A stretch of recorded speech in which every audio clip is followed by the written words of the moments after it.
L'objectif dans cette séance est d'étudier expérimentalement la conductibilité électrique des acides carboxyliques. L'étude expérimentale se fera avec l'acide éthanoïque pur et sa solution aqueuse. La réalisation du circuit électrique représenté au tableau permettra de faire cette étude. Alors, pour réaliser cette expérience, nous disposons d'un générateur de tension continue qu'on peut régler. Ce générateur permettra d'indiquer la tension délivrée au circuit par affichage numérique. Ce générateur permettra aussi d'indiquer l'intensité du courant par affichage numérique et cet écran permet de visualiser cela. En bas, vous avez un bouton poussoir rouge qui permet de mettre en marche le générateur. Nous disposons aussi d'un électrolyseur. Cet électrolyseur est constitué de 2 électrodes en graphite, donc inattaquables par l'acide. Nous disposons aussi d'une ampoule. Son rôle est de déceler le passage du courant électrique dans le circuit.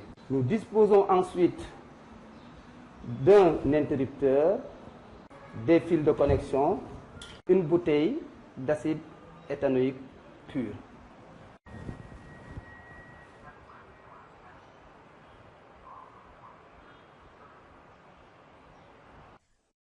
Nous allons d'abord verser l'acide éthanoïque pur dans l'électrolyseur.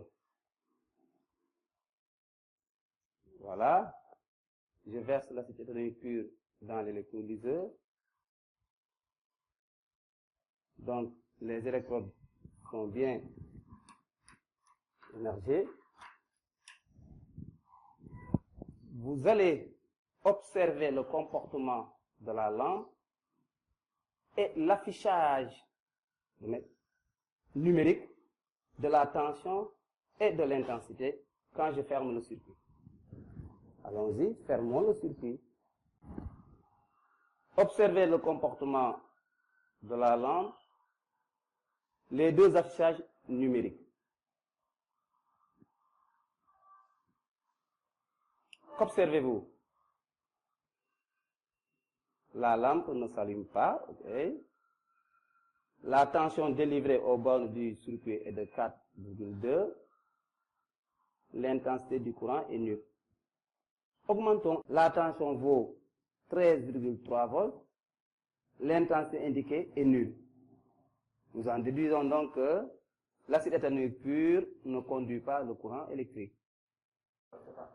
Voilà, nous allons maintenant passer à la deuxième expérience, à savoir réaliser une solution d'acide éthanoïque. Introduisons donc le contenu du bécher, qui est de l'acide éthanoïque pur, dans de l'eau distillée que vous voyez ici en face de vous.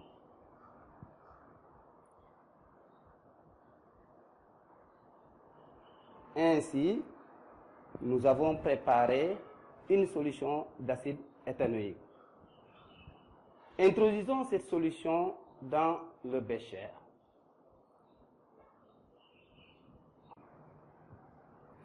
Fermons le circuit. Qu'observe-t-on? Vous voyez donc que la lampe s'allume. L'intensité indiquée est de 20 mA environ. Conclusion, la solution d'acide éthanoïque conduit le courant électrique. Comment expliquez-vous les observations faites? Rappelez-vous de la leçon sur les solutions aqueuses en classe de seconde. Bien, nous dirons simplement que l'acide éthanoïque pur ne contient que des molécules d'acide éthanoïque.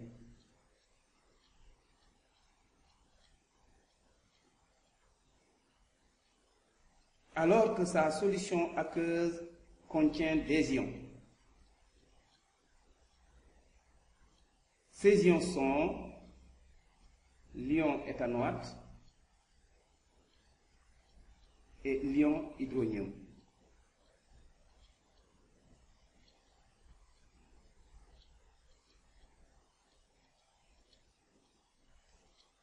Ils sont produits par la réaction entre l'acide éthanoïque et l'eau.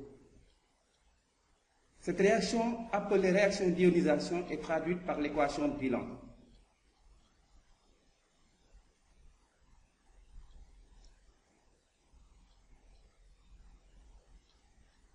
Elle est partielle.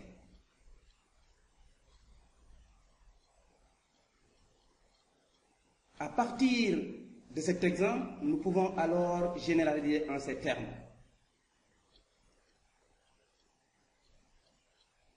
Un acide carboxylique pur ne conduit pas le courant électrique, alors que sa solution est conductrice. La réaction d'ionisation est traduite par l'équation de bilan. Elle est partielle.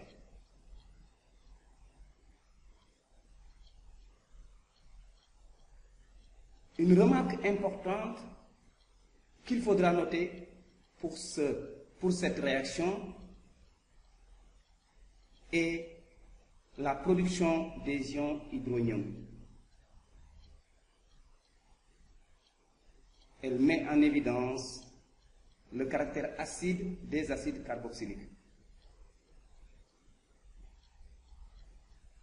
Cette remarque sera alors pour nous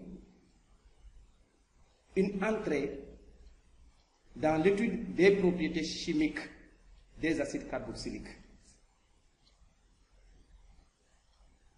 Dans la suite, nous confirmerons expérimentalement deux propriétés acides des acides carboxyliques avant de passer à d'autres propriétés chimiques.